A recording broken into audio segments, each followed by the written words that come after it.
దేవుని యొక్క వాక్యం మట్టల ఆదివారానికి సంబంధించినటువంటి పాత నిబంధన ప్రవచనాలు, నూతన నిబంధనలో వాటి యొక్క నెరవేర్పు అనేటటువంటి వాక్యాన్ని మనం నేర్చుకుంటాం. మొట్టమొదటిగా పాత నిబంధన గ్రంథంలో ఈ యొక్క ప్రవచనం రాయబడి ఉంది. జకర్యా గ్రంథము 9వ అధ్యాయము 9వ వచనంలో ఉన్నటువంటి వాక్యాన్ని మనం చదువుకుంటాం. చదవండి. సీయోను నివాసులారా సంతోషించుడి, యెరూషలేము నివాసులారా ఉల్లాసముగా ఉండుడి. నీ రాజు నీతిపరుడు, రక్షణ గలవాడును దీనుడునై గాడిద పిల్లను ఎక్కి నీ యొద్దకు వచ్చుచున్నాడు. చాలు.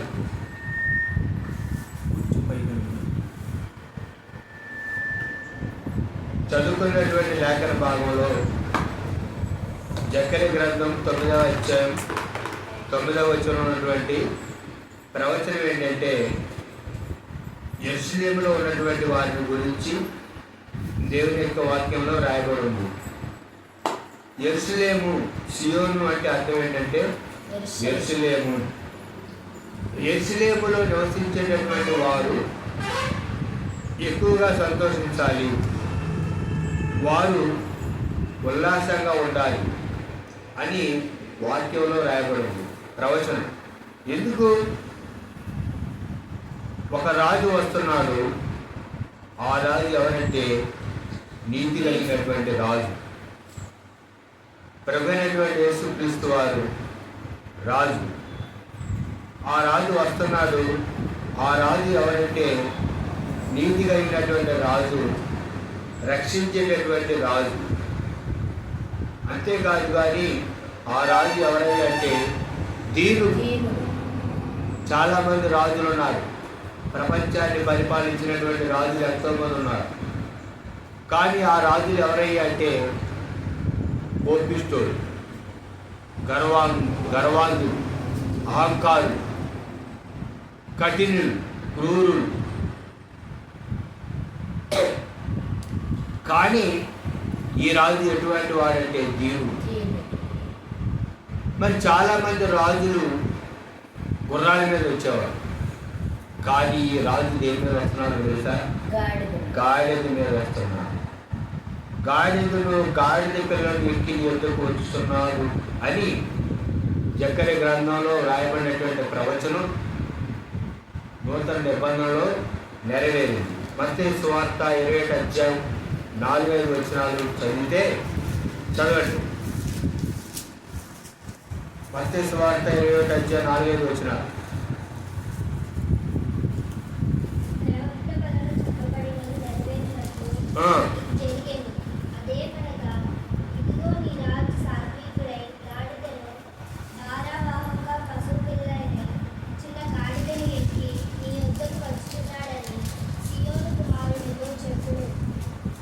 దేవుని యొక్క వాక్యంలో రాయబడినటువంటి విషయం ఏంటంటే, మత్తయి సువార్త 27వ అధ్యాయం 4-5 వచనాల్లో ఉన్నటువంటి దేవుని యొక్క వాక్యం ఏంటంటే, ప్రవక్త అయినటువంటి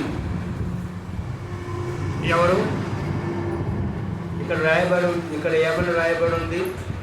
దేవుని యొక్క వాక్యంలో 27వ అధ్యాయం 4-5 వచనాల్లో ప్రవక్త వలన చెప్పబడినది నెరవేరునట్లు ఇది జరిగెను. అదేమనగా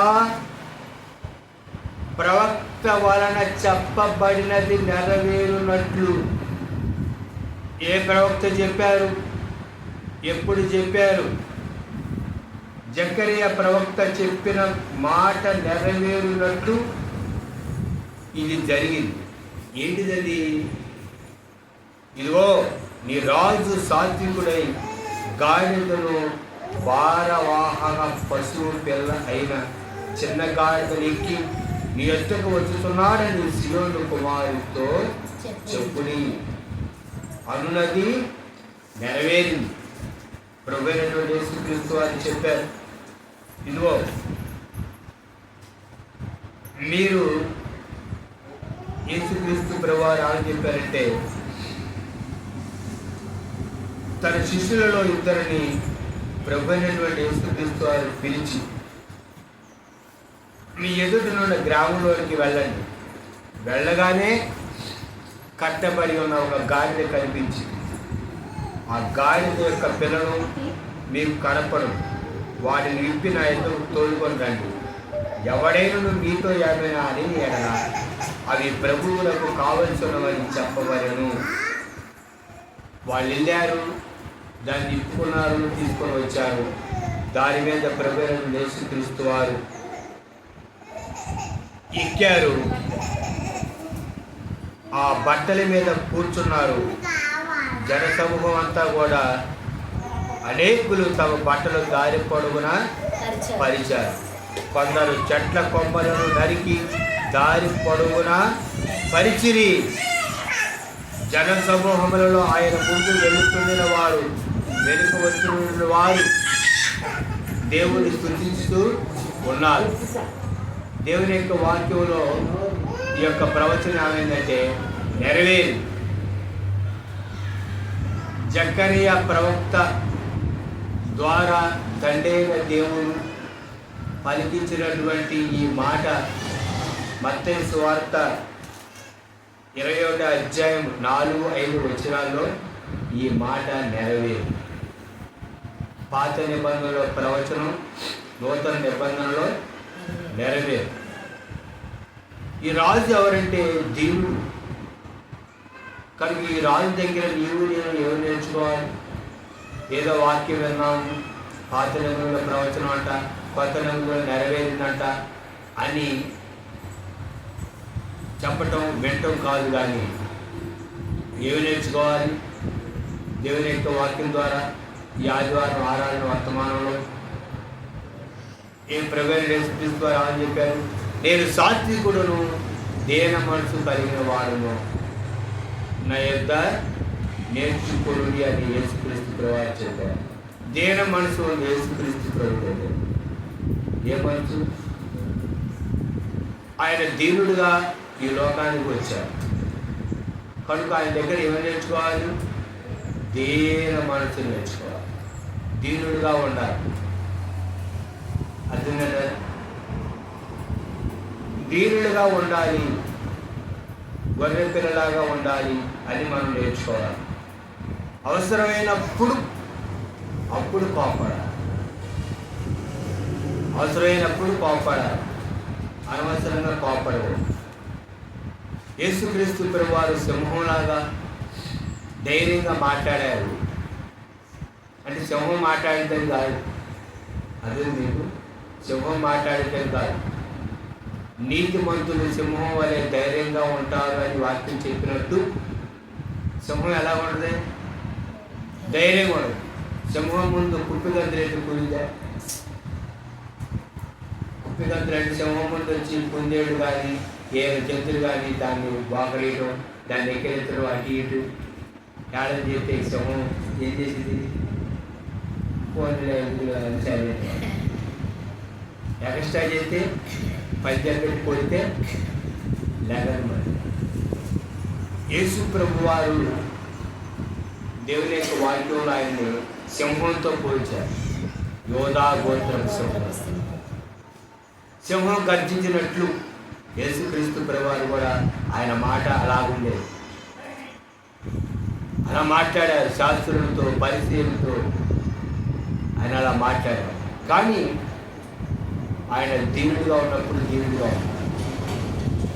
అదేనంట మనం కూడా దేన మనసు నేర్చుకోవాలి. గయ్యాడులాగా ఉండదు. ఫలానా వారు వస్తున్నారు, ఫలానా వస్తుందా మాట్లాడాలంటే అమ్ము ఆమెతో మాట్లాడకూడదు, గయ్యాడి కంప, ఆ నోట్లో నోరు పెట్టుకోకూడదు అని అనుకోకూడదు. అదేనంటారా?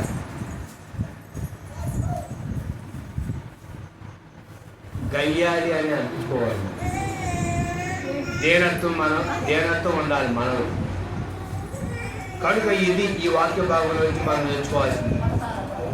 చదవండి మరొక వాక్య భాగం, కీర్తన గ్రంథము 118వ కీర్తన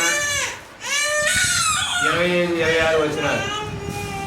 కీర్తన గ్రంథంలో 25-26 వచనాలు మనం చదువుకుందాం. చదవండి. దయచేసి అభివృద్ధి కలిగించుము.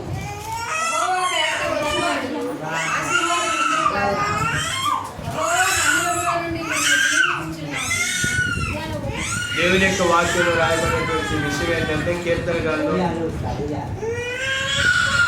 118వ కీర్తనలో ఎవరు రాయబడి ఉంది?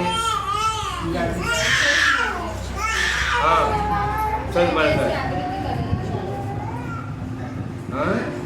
యెహోవా దయచేసి నన్ను రక్షించుము.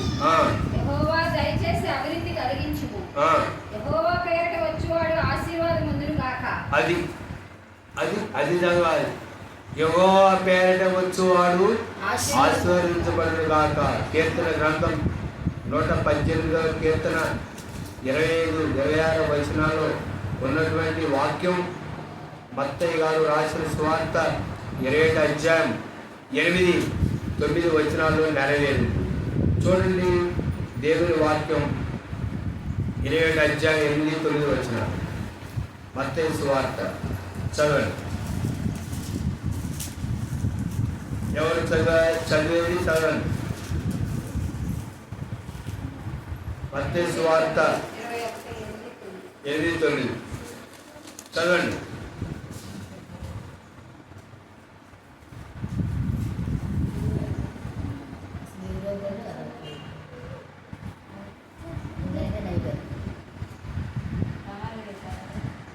చదవడమ్మా. జన సమూహములోను అనేకులు తమ బట్టలు దారి పొడుగున పరచిరి. కొందరు చెట్ల కొమ్మలు నరికి దారి పొడుగున పరచిరి. జన సమూహములలో ఆయనకు ముందు వెళ్ళుచుండి వారును వెనుక వచ్చుచుండిన వారును దావీదు కుమారునికి జయము.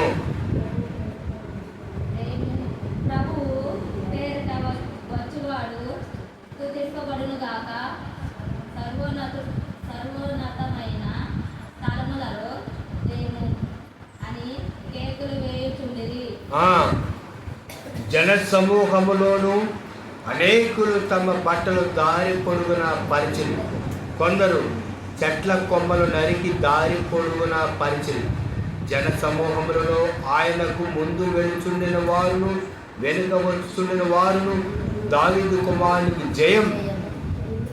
అంటే ప్రభు అయినటువంటి యేసుక్రీస్తు వారు దావీదు కుమారుడుగా పిలువబడ్డారు దేవుని వాక్యంలో. తర్వాత ప్రభువు పేరట వచ్చువాడు స్తుతింపబడును గాక. ప్రభువు పేరట ఎవరు వస్తున్నారు? యేసుక్రీస్తు ప్రభువు వస్తారు. ప్రభు అంటే ఇక్కడ తండ్రి అయిన దేవుడు. పాత నిబంధనలో ప్రభు అని పిలిచారు. ప్రభు పేరట వస్తున్న యేసు ప్రభు స్తుతింపబడును గాక అని ఏం చేశారంటే సర్వోన్నతమైన స్థలంలో జయమని కేకలు వేయుచుండిరి. కేకలు వేయడం అంటే మామూలు కేకలు వేయడం కాదు. ఈ రోజుల్లో కేకలేస్తారు. పరిశుద్ధాత్మ దేవుడు వచ్చారని చెప్పి కేకలేస్తున్నారు పిచ్చి పిచ్చి. అదే ఆ కేకలు కాదు. హోసన్నా జయము అని దేవుని స్తుతించుతూ ఉన్నారు. అది కనుక మనం కూడా దేవుడిని ఏం చేయాలి? దేవుడిని ఏం చేయాలి? స్తుతించాలి. కొంతమంది దేవుడిని స్తుతించమంటే నోట్లోకి మాట. దేవుడిని స్తుతించగలమా? పరిశుద్ధుడా నీకు స్తోత్రం, నీకు మధుర స్తోత్రం, ధవళవర్ణా నీకు స్తోత్రం. దేవుడిని స్తుతించమంటే స్తుతించడానికి నోరు. అదే ఎవరినంటే అరవమంటే ఎట్టొచ్చింది? Digital DTS sound system, DJ box పగిలిపోయేలా పెడతాను. ఎందుకంటారా? దేవుడు మనకి ఇచ్చిన నోరు ఎందుకో తెలుసా? దేవుడిని స్తుతించడానికి. అంటే మాట్లాడడానికి దేవుడు స్తుతించి ఆరాధించి దేవుని వాక్యం చదవడానికి. అది మొట్టమొదటి విషయం, అది గమనించాలి మనం. కనుక దేవుణ్ణి నీవు ఏం చేయాలి? దేవుణ్ణి స్తుతించాలి, దేవుడు స్తుతించాలి. ఇజ్రాయేలు స్తుతుల మీద దేవుడు ఆసన్నుడు. దేవుడిని మనం స్తుతించాలి, అదే మన విషయం. ఈ వాక్యంలో మనం నేర్చుకోవాల్సింది. తర్వాత యెషయా గ్రంథం 62వ అధ్యాయం 11వ వచనంలో ఏమని రాయబడి ఉంది? చదవండి. ఆలకించుడి, భూదిగంతముల వరకు యెహోవా సమాచారము ప్రకటింపచేసి ఉన్నాడు. ఇదిగో రక్షణ ఆయన యొక్క రక్షణ నీకు. చదవండి. రక్షణ నీకు వచ్చి ఉన్నది. ఇదిగో ఆయన ఇచ్చు బహుమానము ఆయన యొద్దనే ఉన్నది. ఆయన ఇచ్చు జీతము ఆయన తీసుకొని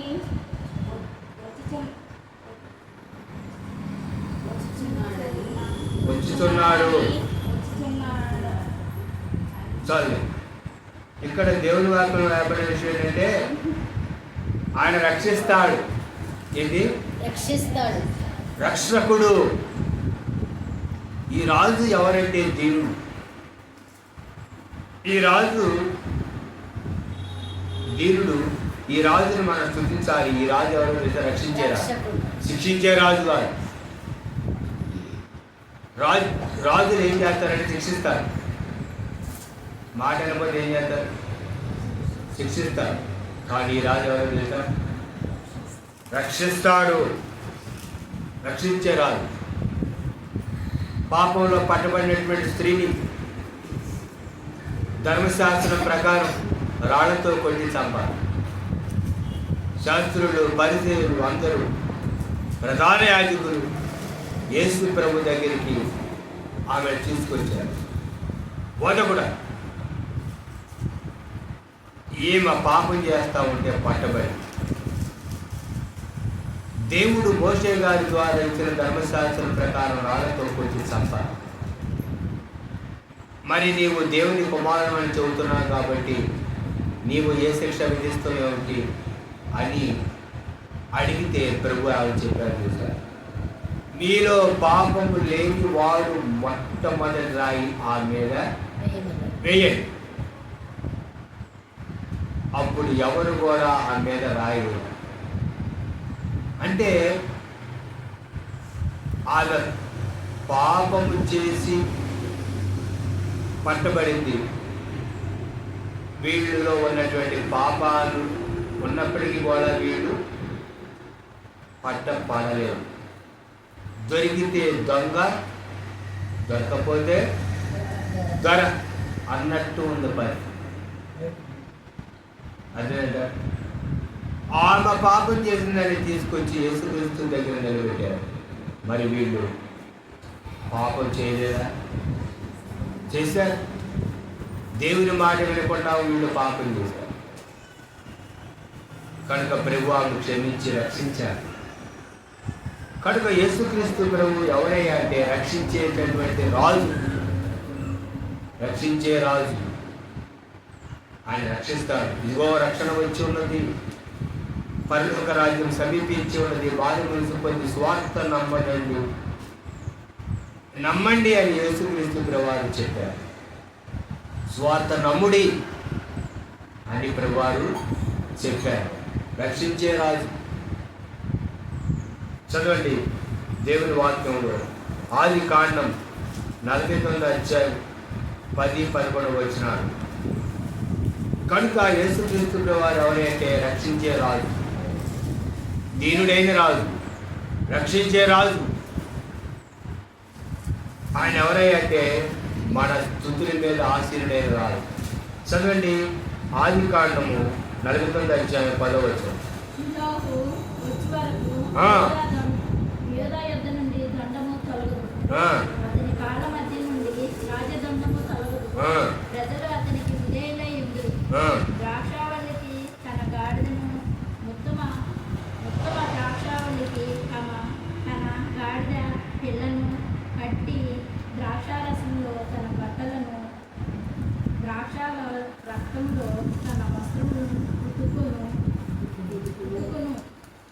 అతని కన్నులు చాలు. ద్రాక్షారసము చేత ఆదికాండం 49 అధ్యాయం 10-11 వచనాల్లో వ్రాయబడినటువంటి లేఖనం, గాడిద పిల్ల రక్తం, యేసు ప్రభువు రక్తం కారుస్తాడు. రాజదండం, ఇజ్రాయేల్ పరిపాలిస్తాడు. షోరర్, పరిపాలించేటువంటి పరిపాలకుడు. రాజు దగ్గర ఎవరు చేస్తే రాజదండం కనుక ఆయన రాజు, ఆయన పరిపాలించేవాడు. ఆయన గాడిద పిల్ల ఎక్కి వస్తాడని ఆదికాండం 49 అధ్యాయం 10-11 వచనాల్లో ఉన్నటువంటి ప్రవచనం నెరవేరు. లూకా సువార్త 12 అధ్యాయం 30 వచనం నుండి 35 వచనం వరకు దేవుని వాక్యంలో మనం చూస్తే, లూకా సువార్తలో 12 అధ్యాయం 30 నుండి 35 వచనాల్లో మనం చూస్తే దేవుని వాక్యంలో రాయబడి ఉంది. ప్రభు పేరిట వచ్చువాడు స్తుతింపబడును గాక, పరలోకమందు సమాధానమును సర్వోన్నతములలో మహిమమును గాక అని తాము చూచిన అద్భుతములన్నిటి గురించి మహాశబ్దంతో దేవునికి స్తోత్రం చేశారు. దేవుని స్తుతించారు, దేవుణ్ణి ఆరాధించారు అని దేవుని యొక్క వార్తలో వ్రాయబడినటువంటి ఆ ప్రవచనం మత్తయి సువార్తలో, మార్కు, లూకా సువార్తలో నెరవేరారు. రాజదండం పట్టుకొని వస్తున్నారు. అందుకని వాక్యం ఏమని రాయబడి ఉంది? ఇదిగో నేను త్వరగా వస్తున్నాను, వాని క్రియల చొప్పున ప్రతి వానికి సిద్ధపరిచిన జీతం నా యొద్ద ఉన్నది. పరిశుద్ధుడుగా, నీతిమంతుడుగా, అపరిశుద్ధుడుగా ఉండని. అదేంటంటారు. కనుక యేసుక్రీస్తు ప్రభువు ఎవరంటే రాజదండం పట్టుకొని వస్తున్నారు ఆయన. దానియేలు గ్రంథం 9 అధ్యాయం 25 వచనంలో ఉన్నటువంటి దేవుని వాక్యాన్ని మనం చదువుకున్నాం. దానియేలు గ్రంథం 9:25 పాత నిబంధన గ్రంథంలో ఉన్నటువంటి ప్రవచనాలు నూతన నిబంధనలో నెరవేరి. దానియేలు గ్రంథం 9:25 వచనం ఏమని రాయబడి ఉంది? దేవుని యొక్క వాక్యంలో చదవండి.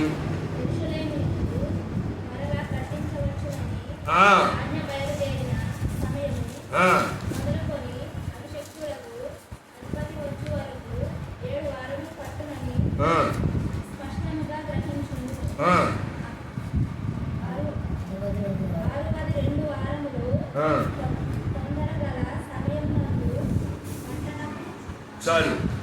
చదువుకున్నటువంటి ఆకలి భావన ఏంటంటే అభిషక్తుడు. ఎవరు? అభిషక్తుడు వచ్చు వరకు వచ్చేది ఎవరు? అభిషక్తుడు, అభిషేకించబడినటువంటి వారు. ప్రభువైన యేసుక్రీస్తు వారు ఎవరయ్యా అంటే అభిషేకించబడినటువంటి వారు. లూకా సువార్త 19 అధ్యాయం 41-42 వచనాల్లో దేవుని యొక్క వాక్యంలో ఏమని రాయబడి ఉంది? మనం చూస్తే దేవుని వాక్యంలో ఈయన అభిషేకించబడినటువంటి రాజు.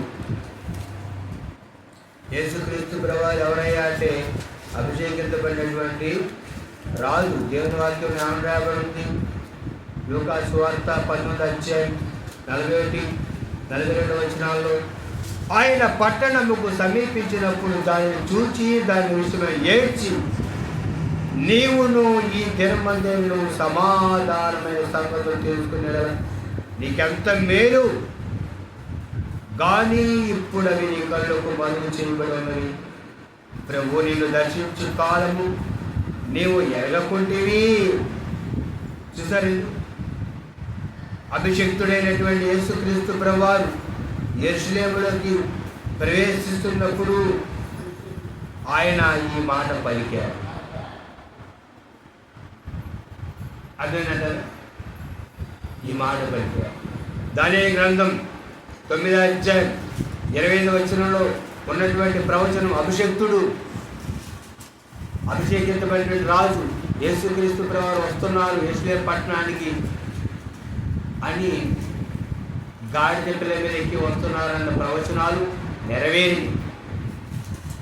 కనుక మన యొక్క ఛానల్లో ఈ వాక్యం ఉంటుంది, ప్రభు నిన్ను దర్శించు కాలం. విన్నారు మీరు?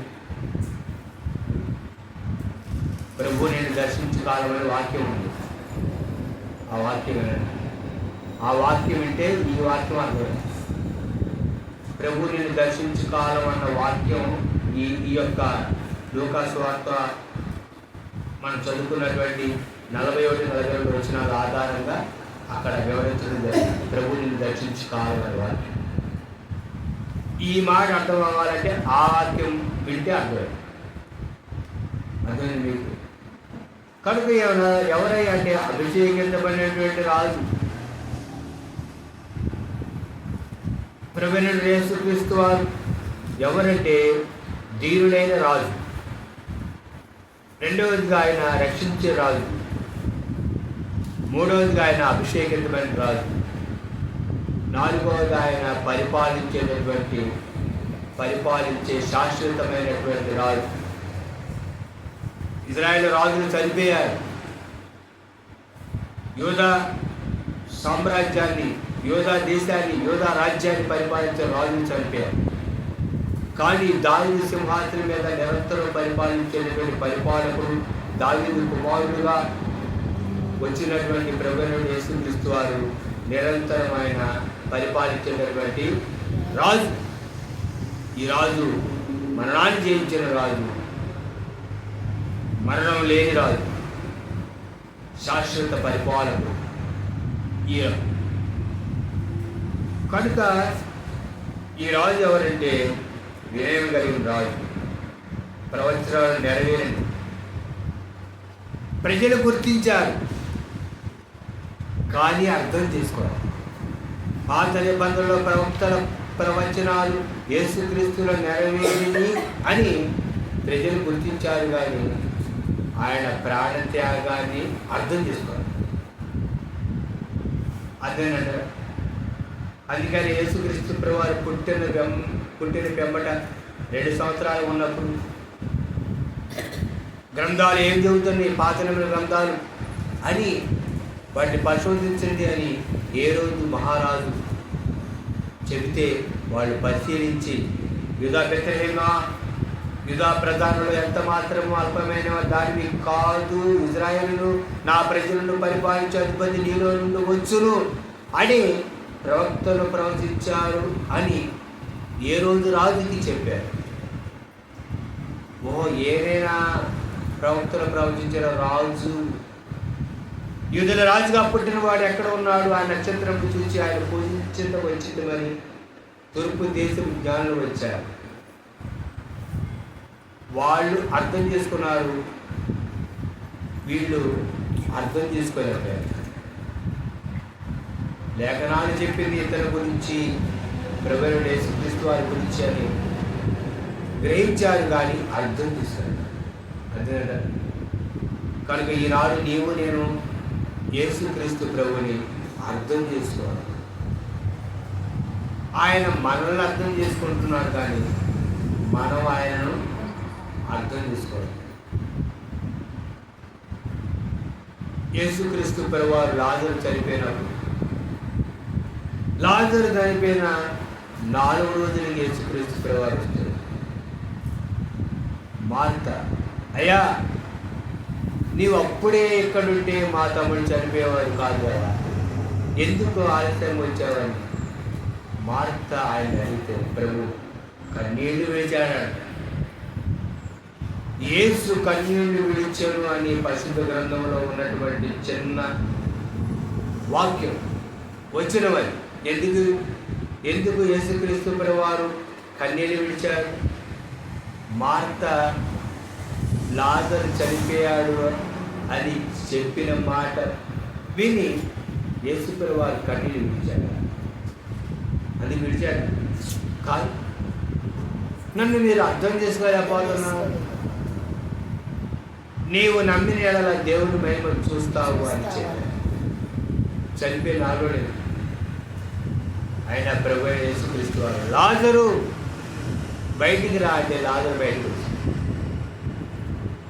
ఇంతకాలం మీ మధ్యలో ఉన్నా మీరు నన్ను అర్థం చేసుకోలేకపోయారు, దేవుడుగా నన్ను గుర్తించలేకపోయారు అని ప్రభు కన్నీరు విడిచాడు. కనుక ప్లామ్ సండే మత్తల ఆదివారం ఈ రాజుని నీ యొక్క హృదయ సింహాసనం మీద రాజుగా నీవు కూర్చొని పెట్టుకున్నావా? నీ సింహాసనం మీద నీ హృదయం అనే సింహాసనాన్ని పరిపాలించే వాడిగా ఈ రాజును నువ్వు అంగీకరించాలి. దీన్ని పరిపాలించేది ఎవరు? అపవాదే, యేసు ప్రభువు. వాడు ఈలోక రాదు, కానీ యేసుక్రీస్తు ప్రభువారు పరలోక రాదు. అందుకనే ప్రభు అయిన యేసుక్రీస్తు వారు అపవాది ప్రభు అయిన యేసుక్రీస్తు వారిని ఇదిగో నాకు మొక్కితే ఈ లోక రాజ్యాలను నీకు ఇస్తానని చెప్తే ప్రభు ఉన్నాడు. ఈ లోక రాజ్యాలన్నీ చూపించాడు. పక్కనున్న ఐగుప్తు, పక్కనున్న రాజ్యాలన్నీ చూపించాడు. ధనము, ఐశ్వర్యము, పేరు, ప్రఖ్యాత అంతా చూపించి నీవు నాకు నమస్కారం చేస్తే ఇవన్నీ నేను నీకు ఇస్తా అంటే ప్రభు ఉన్నారు. దేవునికి మొక్కి ఆయన మాత్రమే సేవింపవలసి ఉన్నది అని రాయబడి ఉన్నది. దేవునికే మొక్కాలి. మొక్కడం అంటే ఆరాధన. కనుక నీవు నేను ఎవరికి మొక్కుతున్నావు? యేసు ప్రభువుగా, అపవాదిగా అనేది మనం పరీక్షించుకుందాం. నీ హృదయ సింహాసనం మీద యేసు ప్రభు రాజుగా ఉన్నాడా, లేదా నీ హృదయం అనే సింహాసనం మీద అపవాది రాజుగా ఉన్నాడు? ఎవరు రాజు? ఆనాడు ఇజ్రాయేల్ ప్రజలు దేవుడు రాజుగా ఉంటే మాకొద్దు ఈ రాజు, పక్క రాజ్యానికి రాజు ఉన్నట్టు మాకు కూడా రాజు కావాలన్నారు. సౌలును దేవుడు రాజుగా నియమించాడు. సమూయేలు బాధపడ్డాడు. దేవుడు అన్నాడు, ఎందుకు సమూయేలు నువ్వు బాధపడుతున్నావు? నన్ను వద్దనుకుంటున్నారు కదా వాళ్ళు, వాళ్ళకి ఇష్టమైనట్టు రాజుగా సౌలును నియమిద్దాడు. వాళ్ళ దెబ్బలు వాళ్ళు పడతారు. దేవుడు అర్థమేనంట. కనుక నేను నడిపించేటటువంటి వారు ఎవరు లేరు అనుకుంటున్నావా? నీ జీవిత యాత్రనే ఉన్నాడు ప్రభువైన యేసుక్రీస్తు వారు. ఆయన రాజు. ఆ రాజ్యంలో నీవు ఉండాలంటే ఆ రాజు చెప్పిన మాట వినాలి. ఏ రాజు మాట వినకూడదు, యేసు రాజు మాట వినాలి. ఆయన మాట వింటూ ఈ లోకంలో దేవుడు నియమించినటువంటి ప్రభుత్వాలకి, ప్రభుత్వ అధికారులకు, ప్రభుత్వం మన దేశానికి, మన రాష్ట్రాల యొక్క నియమ నిబంధనలకు మనం లోబడాలి. ఎందుకంటే దేవుడిచ్చిన అధికారం దేవుడే నియమించేది. రాజ్యాల మీద రాజులను, ప్రభుత్వాల మీద ప్రభుత్వ అధికారులను, పెద్దలను, మంత్రులను, ముఖ్యమంత్రులను, ప్రధానమంత్రులు నియమించేది ఎవరు? మరొక రాజు. ఆ రాజు ఈ రాజ్యాలన్నిటి మీద రారాజు, రాజుల రాజు, ప్రభుల ప్రభు, ప్రభు అయినటువంటి యేసుక్రీస్తు వారు. కనుక ఆ రాజుకు లోపడదాం. ఆ రాజ్యంలో నీవు నేను ఉన్నాం. అట్టి కృపా ప్రభు మనకు అనుగ్రహించిందా? ప్రార్థన చేసుకుందాం. తల వంచండి, కళ్ళు మూసుకున్నాం. ప్రార్థన. దేవుని వాక్యాన్ని వినండి, ఆత్మీయంగా జరగండి. కొత్తగా మన ఛానల్ చూస్తున్న వారు సబ్స్క్రైబ్ చేసుకోండి. అంతవరకు దేవుని కృపతో నడుస్తున్నాక ప్రభువైన యేసుక్రీస్తునామములో అందరికీ వందనాలు. క్రీస్తులో మీ సహోదరుడు పాస్టర్ డానియల్. ఆమేన్.